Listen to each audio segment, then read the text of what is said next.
เอาพี่น้องสบายดีพี่น้องเมิดสุผู้สุคนผู้ที่ติดตามซองชีวิตบ้านนอกบ้านนาพี่น้องเอ้ยมื้อนี้กันนาพ่อใหญ่ก็สิใส่รถเกี่ยวเข้าคือกันพี่น้องนี่เข้าก็ลงพุ่มเลยเขียวงามตอนนี้ก็รถปั้นกำลังมาพี่น้องรถเกี่ยวไม่เป็นรถปั้นรถเกี่ยวพ่อใหญ่ก็สิเกี่ยวเข้าเพราะเพิ่นหันไปเกี่ยวอยู่พุ่นบ้านทางบ้านเหนือพี่น้องตอนนี้กันนาพ่อใหญ่ก็อยู่ทางบ้านใต้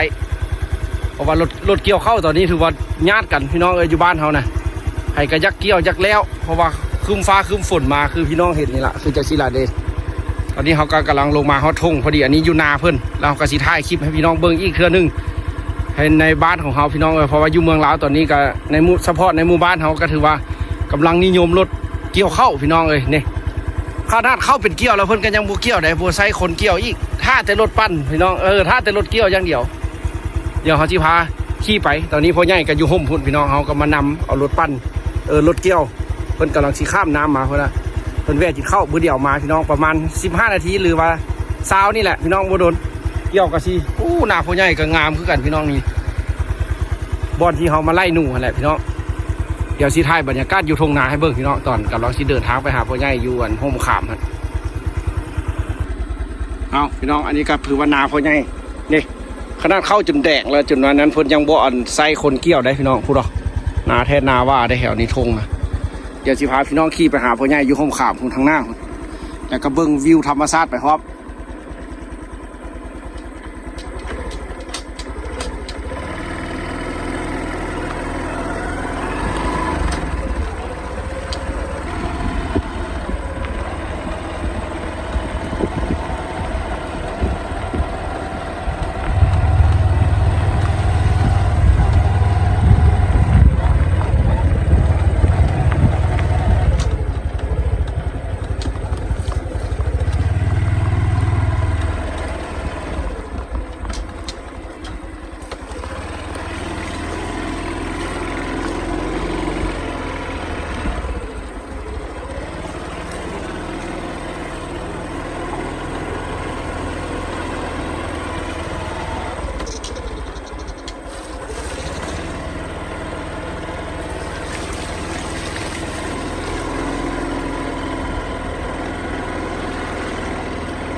นอนใส่แว่นตาอยู่ห่มพี่เนาะ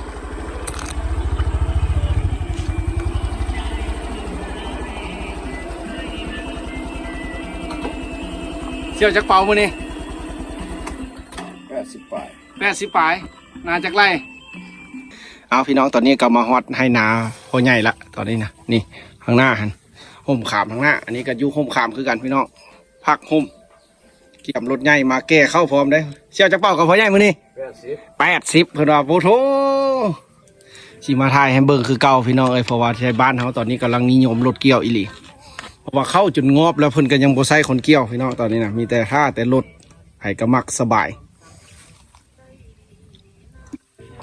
ดีเขาก็สิมาแบกเข้าขึ้นรถซอยเพิ่นพี่น้อง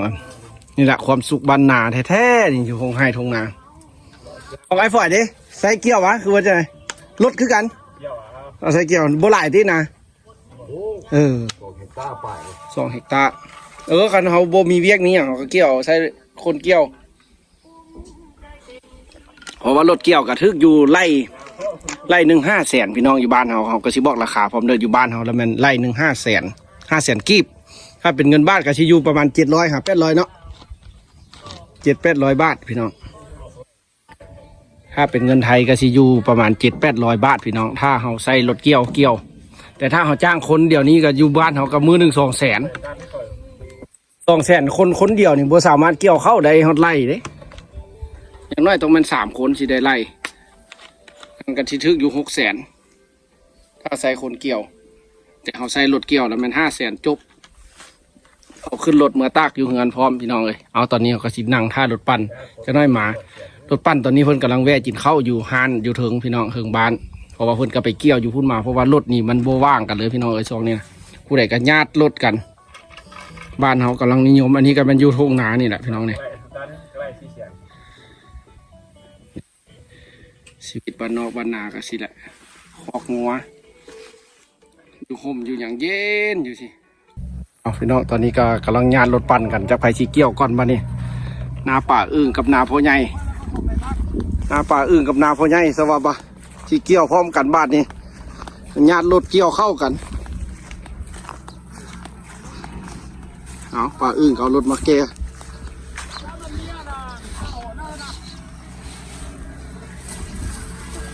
เกี่ยวของไผ่ก้อนนี่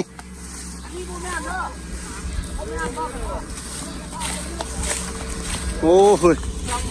ป่าอึ่งกับสีเกี่ยวใส่รถเกี่ยวพี่น้องรถกำลังมาดิพอทุ่งนาแล้วนี่บได้อยู่ได้เสาเลยพี่น้องรถเกี่ยวเข้าอยู่บ้านเขาตอนนี้นะเสาจับค่ำเสาจับค่ำนี่ไม่เลยพี่น้องรถอันคันนี่นะก็ได้ใช้งานบุคทิศเถื่อก่อนนี่มันคักพี่น้องบุคาขี้ตุ่มนี่แหละมันสุดยอดอีหลี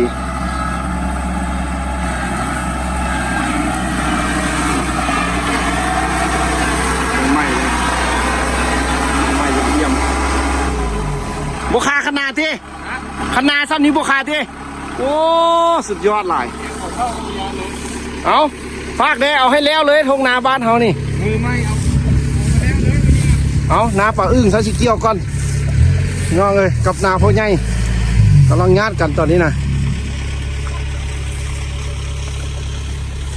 เบิ้งเดี๋ยวสิไปสัมภาษณ์เบิ้งว่าสิได้เท่าไหร่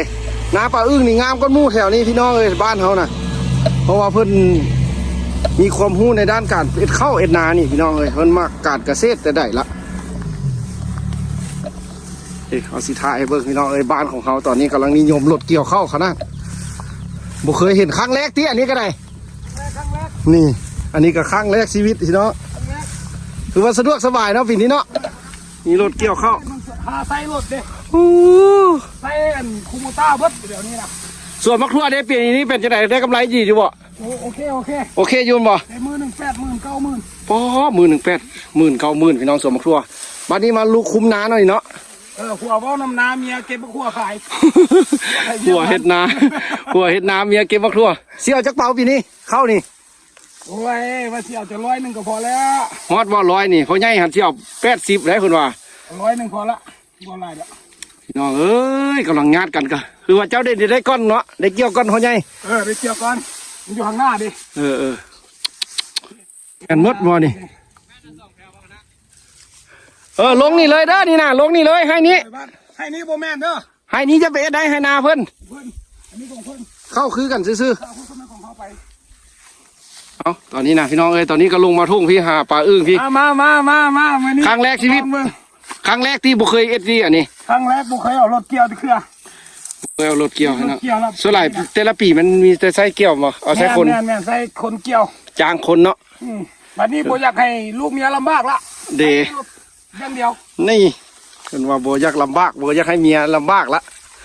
ได้เท่าใดก็เอาใส่รถเกี่ยวรถตอนนี้ก็เป็นนำมาพี่น้องรถก็จุดได้เป็นนำเอาได้พี่น้องเพราะว่ามันหลายคนพี่น้องเลยจนเศร้าจำค่ำเลย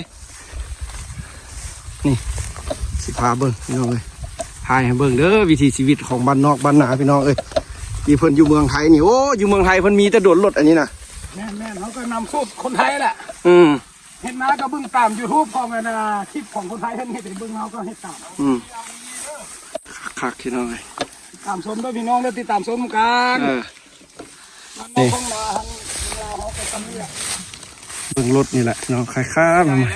โอ้ได้ทิศป่ายนี่เริ่ม4 โป๊กแล้วเนาะ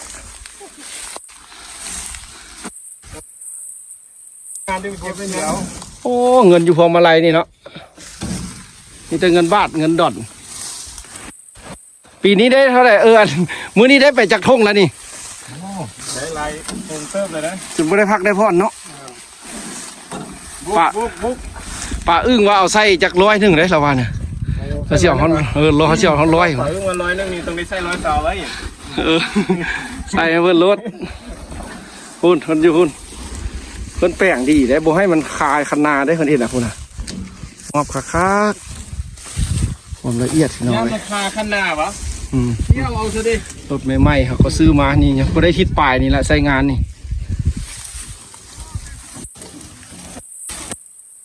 นี่เพิ่นก็มาแต่บริษัทอยู่เวียงจันทน์เขาได้นี่พี่น้องเอ้ยมาลงอยู่บ้านเขาได้ลงเดือนหนึงพี่น้องเดือนหนึงให้แล้วพี่น้องประชาชนอยู่บ้านนี่ได้แล้ว ชอบอยู่ชอบกิน ปีนี้ถือว่าสบายเอาถ้ารุ่นเบิ้งพี่น้องว่าที่ได้จักเป่าพี่น้องตอนนี้เขาก็อยู่ทงให้ทงนาพี่แหละเขาก็ได้ถามความรู้สึกของผู้เพิ่นเอารถมาพี่น้องเลยเจ้าของรถว่าเพิ่นได้ใช้บริการดีบ่คุ้มค่าบ่ที่ซื้อรถมาแบบนี้อยู่บ้านเฮาสินะแล้วก็ถามเจ้าของนาก็เจ้าของนานี่เพิ่งพอใจหลายพี่น้องเลยอยู่บ้านเฮาคือว่าดีใจถ้ามีแบบนี้นะเพราะว่ามันสะดวกสบายในการใช้นี่คือว่าไถนานี่ก็รู้แล้วว่าเป็นไถนาที่แบบสำหรับคนเกี่ยวตะกี้พี่น้องถ้าเดี๋ยวนี้มันมีรถเกี่ยวชีเพิ่นก็จะต้องทะลุเป็นไถใหญ่ๆเพื่อมันจะสะดวกสบายในการเกี่ยวเข้าพี่น้องนี่อันนี้นะพี่น้องเลยบ้านไฮบ้านนาเขาก็ลงมาช่วยเพื่อนเอาลัวเข้าหันขึ้นรถพร้อมพี่น้องแล้วก็เอาเมื่อตากอยู่เพื่อนแล้วก็ถ่ายคลิปให้พี่น้องเบิ่งพร้อมอันนี้ถือว่าเป็นน้าปลาอึ้งตอนนี้นะพี่น้องนะแล้วน้าปลาอึ้งเราเพิ่งจะไปต้อนนาพ่อใหญ่พี่น้องเลยคือว่าตอนนี้ญาติกันเลยรถนะเนาะเอาขอบใจพี่น้องทางเมืองไทยเด้อที่ติดตามให้กำลังใจตลอดมาแล้วก็คอมเมนต์ให้ความรู้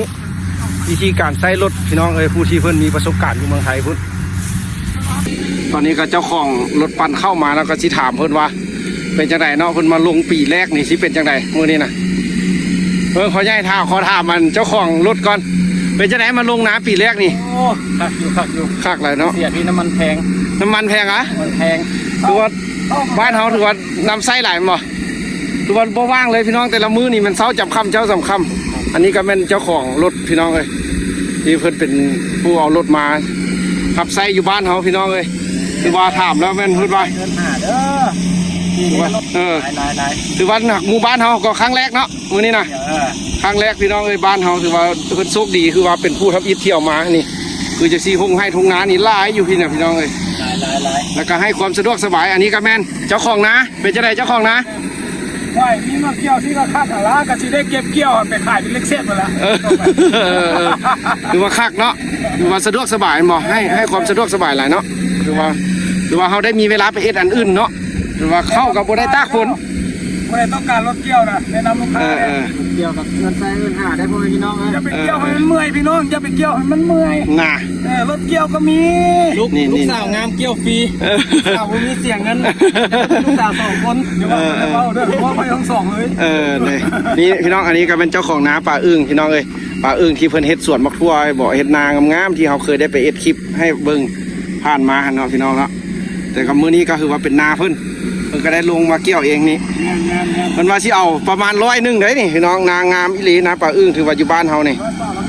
เพิ่นก็บ่ได้ไปไสเนาะมีแต่ว่าอยู่บ้านอยู่นาเฮ็ดเกษตรอย่างเดียวอันนี้นะพี่น้องเอ้ยอันนี้ก็ยืนเบิ่งรถนี่พี่น้อง